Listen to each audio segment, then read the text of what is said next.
क्या प्रेम का प्रदर्शन जरूर करना चाहिए? क्या मूक स्नेह की अपनी कोई भाषा नहीं होती? अगर होती है तो फिर हम ये अपेक्षा क्यों करते हैं कि सामने वाला अगर हमें स्नेह करता है तो वो उसे व्यक्त भी हमारे अनुसार ही करे।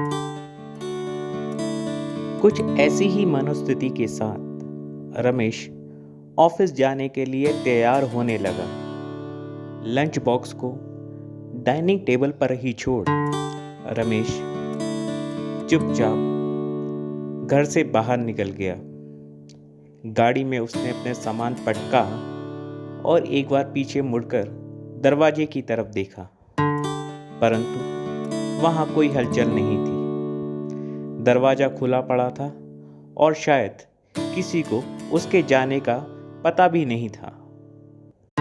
माँ पिताजी तो अपने दैनिक कार्य में व्यस्त होंगे, परंतु इस वसुधा को क्या हुआ?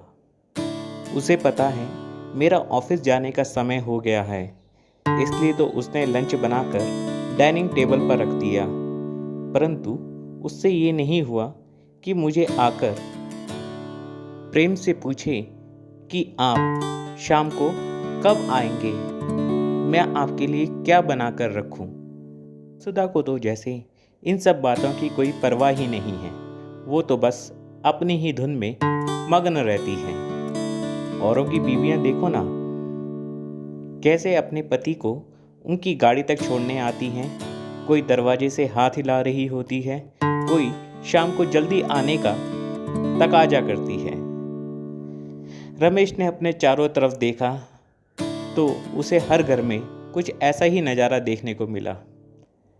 रमेश मन ही मन कुड़ता हुआ गाड़ी में बैठा और कॉलोनी से बाहर निकल गया। ऑफिस पहुंचकर बिना किसी की गुड मॉर्निंग का जवाब दिए वो सीधा अपने केबिन में घुस गया। अपना ब्रीफकेस मेज के बगल में पटक कर चाबियां ड्रॉर में डालकर धम से कुर्सी पर बैठ गया। इस समय उसका गुस्सा सातवें आसमान पर था। तभी मेज पर रखे हुए फोन की घंटी बजी। रमेश ने फोन उठाकर गुस्से में हेलो कहा। सामने से आवाज आई, सर आपके घर से कई बार फोन आ चुका है, आपका शायद मोबाइल फोन स्विच ऑफ है, कुछ इमरजेंसी है, प्लीज़ आप घर पर बात कर लें। यह कहकर रिसेप्शनिस्ट ने फ़ोन रख दिया। रमेश ने अनमने मन से जेब से मोबाइल फ़ोन निकाला तो देखा फ़ोन स्विच ऑफ था। उसने फ़ोन ऑन किया और घर का नंबर डायल करने लगा। तभी उसे याद आया, शायद आज वो खाना लाना भूल गया है, इसीलिए घर से बार बार फ़ोन आ रहा होगा। रमेश ने कॉल कनेक्ट होने से पहले ही काट दी। तभी उसका मोबाइल फ़ोन बज उठा। देखा पिताजी का फ़ोन है। उसने कॉल रिसीव करी और धीरे से हेलो कहा। सामने से पिताजी बोले, अरे बेटा तुम कहाँ हो? तुम्हारा मोबाइल फ़ोन स्विच ऑफ क्यों था? हमने तुम्हारे ऑफिस में भी कितनी बार फ़ोन किया, क्या तुम अभी तक ऑफिस नहीं पहुँचे? एक ही सांस में पिताजी ने कई सवाल पूछ डाले। हाँ पिताजी, थोड़ा सा व्यस्त हो गया था इसलिए फ़ोन नहीं कर पाया। आप बताइए क्या बात है? अरे बेटा जल्दी हॉस्पिटल पहुँचो, पिताजी बोले। क्या हुआ पिताजी? माताजी तो ठीक हैं? रमेश ने एकदम चिंतित होकर पूछा। हाँ बेटा, मैं और तुम्हारी माताजी दोनों ठीक हैं। वसुधा के चोट लगी है, वो सीढ़ियों से गिर गई है, तुम जल्दी से आ जाओ।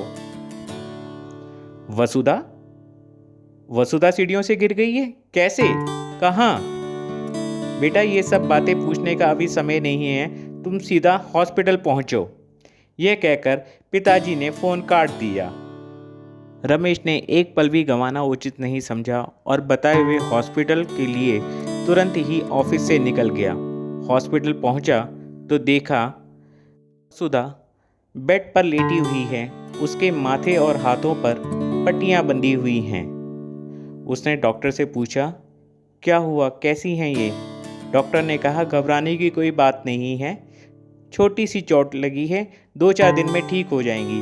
हमने इन्हें पेन किलर का इंजेक्शन और कुछ दवाइयाँ दे दी हैं, आप चाहें तो इन्हें घर ले जा सकते हैं। डॉक्टर से बात करते हुए माँ पिताजी कमरे से बाहर चले गए। रमेश की घबराहट अब गुस्से में बदल गई थी। वो वसुधा के पास पहुंचा और चिल्लाते हुए बोला, अरे तुम पागल तो नहीं हो गई हो? सीढ़ियों पर क्या उछल कूद कर रही थी तुम? ये चोट तुम्हें कैसे लग गई? रमेश ने जब गुस्से से पूछा तो वसुधा की आंखें भर आईं। आज उसने पहली बार रमेश को इतना गुस्से में देखा। रमेश को गुस्से में देखकर वो डर कर मारे धीरे से बोली, जब आप ऑफिस जाते हैं तो मैं चुपचाप छत पर जाकर आपकी गाड़ी को जाते हुए देखती हूँ, और शाम को जब आपका आने का समय होता है तो मैं छत पर जाकर आपको दूर से आते हुए देखती हूँ। ये मेरा रोज का काम है।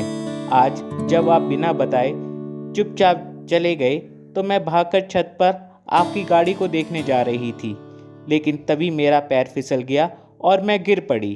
यह कहकर वसुधा रोने लगी। वसुधा की बात सुनकर रमेश आत्मग्लानि से भर उठा। उसे अपने ऊपर क्रोध आने लगा और वसुधा की इस दशा का वो खुद को जिम्मेदार मानने लगा। परंतु दूसरे ही पल उसके मन में एक नवीन उत्साह का संचार हुआ। अभी तक वो जिस प्रेम को ढूंढ रहा था, वो प्रेम उसे मूक रूप में मिल गया। उसे पता चला कि वसुधा उसे कितना प्रेम करती है, हालांकि वो उसे दर्शाती नहीं है। रमेश वसुधा के पास बैठा और फफक कर रोने लगा।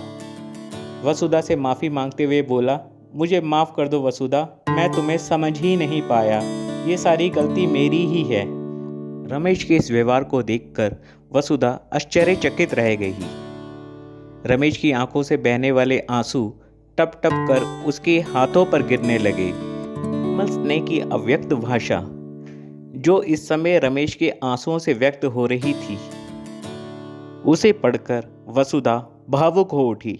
अभी तक उसकी आंखों से जो आंसू बह रहे थे वो रमेश के क्रोध के कारण बह रहे थे, परंतु अब उसकी आंखों से स्नेह की धारा बहने लगी। तभी पिताजी और माताजी कमरे में आए और उन दोनों को इस प्रकार रोता हुआ देखकर हंसने लगे। अरे इन्हें देखो तो सही, क्या बच्चों की तरह रो रहे हैं?